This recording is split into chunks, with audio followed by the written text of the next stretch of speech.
We're going to run through 5 clips to see how in the world we got to this point. In the first 2, we're going to be talking about how Joe uses the pull rear hand counter. Then the next 3 will show how Joe incorporates the slip in with the lead hand counter. Now, I was expecting this film study to be about, well, actually, I had no idea what this film study was going to be about, but I did want to watch this fight to see if I could pick up something interesting to talk about, and I think I might have. Oh, and a little nugget to those who like to do film studies. A good practice is to watch how the fight ends first, then start over to see if you can find the same pattern before that ending sequence. Anyways, with that said, let's get into the weeds. Let's watch Ezzard. First note this little pendulum step to get into range. Then he's going to throw out his jab, then drop. So first jab, and then drop.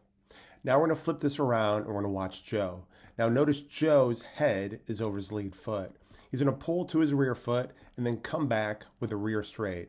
So pull, straight. Now the takeaway from this clip, just something to think about, is the fact that Ezzard drops straight down on the right side of his line. Okay, same idea for both. Joe's head is over his lead foot. Ezzard's going to throw out his jab as Joe pulls to his rear foot, but this time Joe's going to come back with a rear hook to the body. So for Joe, it's a pull and then rear hook. But I want to focus on the fact that Ezzard ends up on the right side of his line again. And don't worry, this is going somewhere. Now we switch it up. Ezzard's going to throw his jab as Joe slips inside to his lead foot. So here comes that jab. And then right here, Joe's slipped in and then throws that body shot. And I know I'm beating a drum, but notice Ezzard's head position. He's on the right side of his line. We're starting to get to the meat. As Ezzard's jab comes out, Joe will slip in, putting his head over his lead foot. So here's the slip in. And now it's difficult to see, but I bet money on Joe throws a lead uppercut right here, catching Ezzard. And the question to think about, why is he catching him? The answer is, it's because he knows where his head's going to be after throwing that jab.